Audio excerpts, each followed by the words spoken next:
Ibyo nabibabwiye mu bigereranyo, simbabwize ibigereranyo maze mbabwire neruye ibyerekeye Data. Icyo gihe muzasaba mu izina ryanjye, simbabwiye ngo ni jye uzajya asabira Data, kuko Data abakundira kandi mukemera ko nkomoka ku Mana. Nakomotse kuri Data maze nza munsi, none mvuye munsi nsanga Data. Abigishwa be baramubwira bati, noneho uravuga weruye, ntukivugira mu bigereranyo. Ubu tumenye ko uzi byose, kandi ntukeneye ko hari uwakwirirwa agira icyo akubaza. Ngicyo gituma twemera ko ukomoka ku Mana.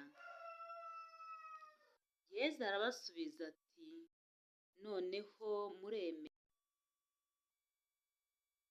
Dore igihe kirekire cyageze, maze mukajyana umwe ukwe, undi ukwe, mukansiga jyenyine. Ariko ari jyenyine, kuko Data ari kumwe nanjye. Ibi mbibabwiye ngira ngo muhore munkesha amahoro. Munsi muzahagirira amakuba, ariko nimukomere, isi narayitsinze. Uramenye yuko murwana n'umwanzi Sekibi, mukomere hari imiteye, kuko si abantu murwana, iby'ibikwiriye abana b'Uhoraho. Ngaho nimwambare mwese intwaro z'urumuri, mubintware kandi mugenze nk'abakijijwe, kuko muri ku rugamba, iby'ibikwiriye abana b'Uhoraho. Kristo we, iyi ni ivanjiri ya Yohani, umutwe wa 10 umurongo wa 25 kugera ku murongo wa 33. Yesu akuzwe. Yesu ibyo nabibabwiye nezanyu, maze mbabwire neruye, mu izina ryanjye uzagibabwira, kuko kandi mukemera Imana. Munsi none mvuye Data. Abigisha bati, none weruye, ntukivugira mu bigereranyo. Umenye ko uzi byose, kandi ntukeneye ko hari agira icyo akubaza. Ngicyo gituma ukomoka ku Mana. Yesu ati, noneho dore igihe kiregereje ndetse maze mugatatana, umwe ukwe, undi ukwe, mukansiga jyenyine. Mumenye ariko ko ntasigaye jyenyine, kuko Data ari kumwe nanjye. Ibi mbibabwiye ngo muhore munkesha amahoro. Hano munsi muzahagirira amakuba menshi, isi narayitsinze. Kristo Yesu akuzwe.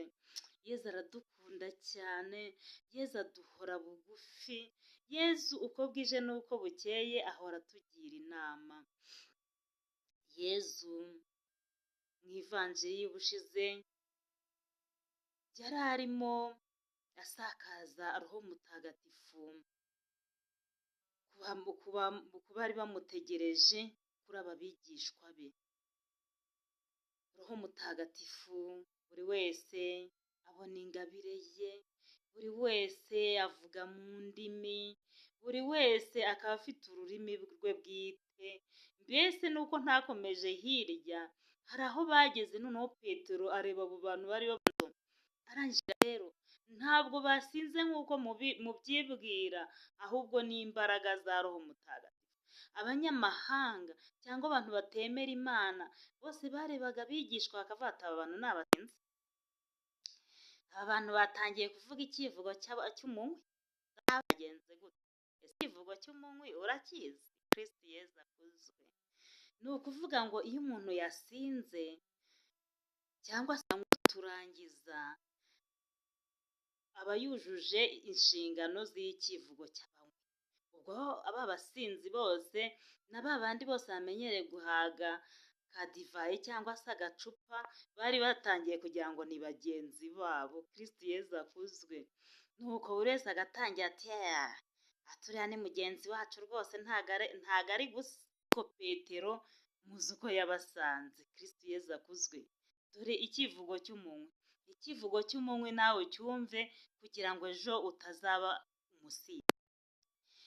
Icyivugo cy'abanywi ngo ni abakiriya bakikije abapimyi, bagura kopesha, baharanira kweza imifuka batitaye ku bibazo basize mu rugo. Kristo Yezu akuzwe. Ibaze rero nawe niba uri muri urwo rugero. Aba bantu rero nabo bagize gutya, birwanaho, bikingirana bihisha abashaka kubagirira nabi, bavuga ati Yezu wazutse, Yezu muvuga ngo yarazutse ari hehe? Yezu mubeshya yigeze ava mu bapfuye? Nuko nabo barikingirana bafite ubwoba bw'abo bantu.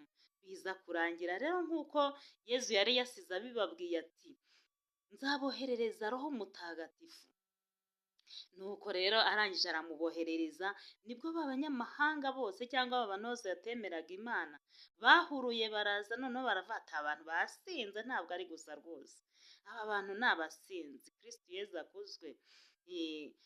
Nidukora ibyo Nyagasani ashaka, nitugerageza kwihana ibyaha, nitugerageza kwemera bagenzi bacu tukabaha imbabazi, Yezu nta kabuza duha umuvugizi Roho Mutagatifu. Aha rero ari kutubwira yuko ibi bihe turimo bitoroshye, ibi bihe turimo biragoye, ibi bihe turimo ni ibihe bigoye.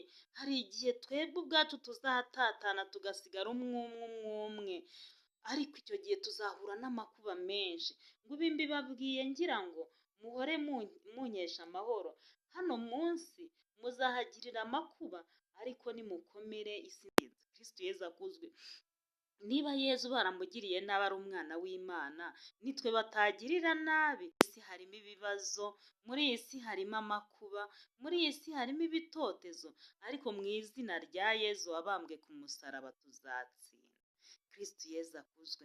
Iki gitondo rero ni igitondo cy'umugisha, iki gitondo ni igitondo cy'amahoro, iki gitondo nkwifurije kugumana na Yezu, nkwifurije kugendana na Yezu mu kazi, nkwifurije gutumira Yezu mu mibereho yawe yose kugira ngo ari wowe ugenga ubuzima bwawe. Kristo Yezu akuzwe. Yezu Kristo wabambwe ku musaraba. Igitondo nk'iki ngiki turakwinginze ngo ugendane natwe mu byo dukora. Igitondo nk'iki ngiki tugenze ngo uhe umugisha imirimo yacu y'amaboko. Igitondo nk'iki ngiki turakwinginze Mwami kugira ngo udutegure utunga biduhagije, kandi nibwira turi amahoro turagushima. Ngaho komeza kubana natwe, ukomeze kugendana natwe muri byose, mu izina ryawe urakoze. Amina. Mubyeyi wakene, mudusabire, dusabe n'abataguhungiraho, cyane cyane abatoteza kiliziya yawe, ku izina ry'Imana Data.